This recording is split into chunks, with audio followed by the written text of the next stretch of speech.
the Mitpachat. Can you imagine a mitzvah so powerful it could save your life? And there are no shortage of stories chronicling its legendary power. These are a few of those stories. You're watching the Mitpachat Chronicles.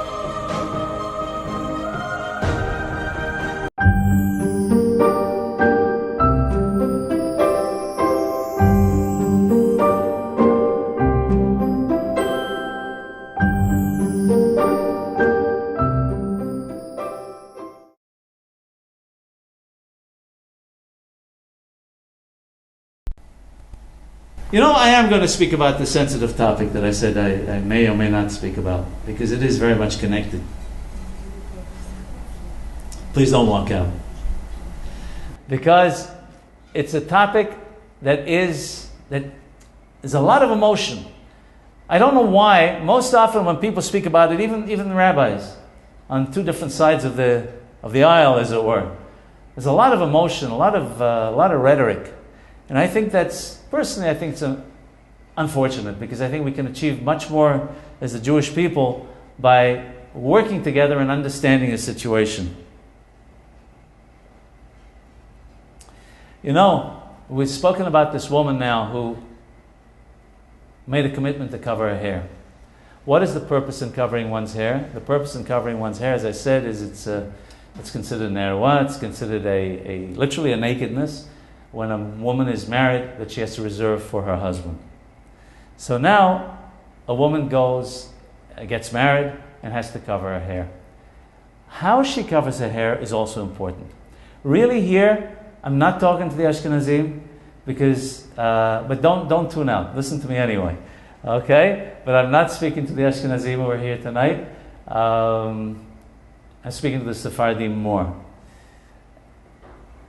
Because Ashkenazi rabbis, current and recent, the ones who passed away, in our lifetime, or maybe just a generation before, Aleim Shalom, there have been different opinions. Those who condone, those who condemn, those who support, those who are totally against. Women covering their hair with wigs. I'm not getting into that for the Ashkenazim, because you have your own Masorah, and I'm not going to weigh in on it. But I think to a man, the ones that don't condemn, and by the way, a lot of very heavy-duty Hachamim in the Ashkenazi world have been very much against it, but there have been others on the other side also. But they all agree that the wigs should not be the type that are, unfortunately, you see too often, very attractive. A lot more attractive than the girl's own hair. You go to a wedding, I spoke in my minyan one Shabbat, I said, I don't like going to weddings. I said, because the way the women dress, I said, I don't want to go to a wedding to have to look at my shoes the whole evening. I'm serious. And you say, yeah, I understand that, at some stage you're in the men's section, you don't see them. That's very nice. But there's a lot of times where you do. And the way they dress in many weddings, it bothers me. I tell my wife sometimes, I can't go to the chuppah. I can't look under the chuppah. The mother of the bride is dressed in a way with her hair in a way I can't explain. I can't go. Am I the only one? I don't think so. But for Sephardim, I believe the situation is different. Because the Masorah for Sephardim was clear. That Hachamim did not accept wigs. Because the wigs today are not like the wigs of yesteryear. I believe Maran Eliashib made that comment that in a shiur that he gave, from what I read, that he says the best wigs at the time of the Gemara are like the worst ones today. And what we have is a situation where women are turning men's heads. Are they doing it deliberately? Some are doing it definitely because they believe it's the right thing to do, because they see others. I mean, we get this question sometimes. Well, how come Rabbanit so-and-so wears a wig? Well, sometimes I hear that Rabbi so-and-so doesn't want Rabbanit so-and-so to wear a wig. But she still does it, and he's had to accept it. You're laughing, but it's true, it's unfortunate. But I want to ask you another question. Just because a rabbi or rabbanit does it mean that it's the right thing to do? We're not allowed to turn away from the Torah of our mothers. And, the customs of our forefathers are in our hands. If we don't keep them, who's going to keep them?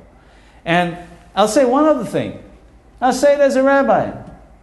Who told you that rabbis and rabbanites don't have a yetzer hara? If anyone would tell you that, they're wrong. So, why people do it, I can't answer. You'll have to ask them. I will not speak for somebody else.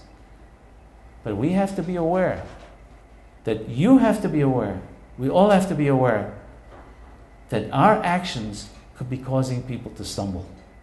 And to say, don't look, is really not practical. If anyone is interested in what both Sephardi and Ashkenazi Hachamim have said on this topic, I don't think we have leaflets here, do we? But we can certainly get some to you. We have plenty. Just let us know before you leave. In any case, what's very interesting in the whole topic now, getting back on track to everything, the clothes, the hair, the everything, in this topic of modesty and how we dress, and especially how women dress, and the way women dress sometimes is also the fault of how the men dress. They encourage them to dress that way. We have to try and understand what's going on here. There are many people who are very strict about a lot of things, about kashrut. And you know what? They should be. And this is not a criticism. They should be.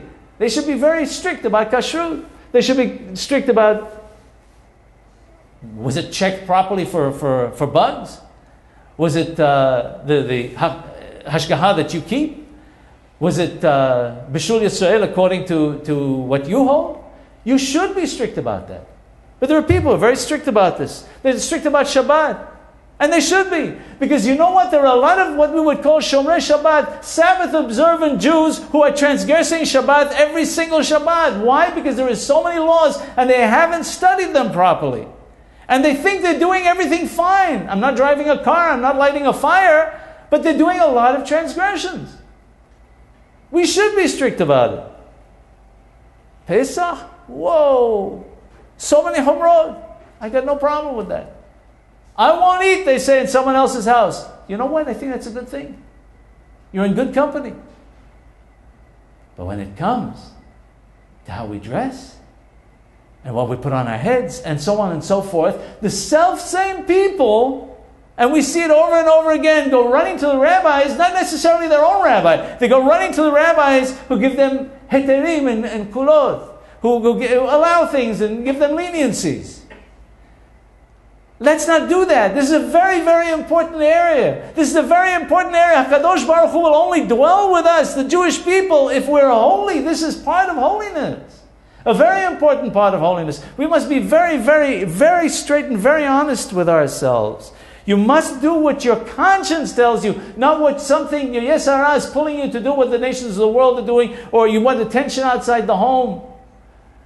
I got to tell you, that comment I made at the beginning about the woman saying, we do it because we don't get attention in the house, we want attention from outside, was specifically about wigs, or shetels in Yiddish, or whatever you want to call it in Hebrew.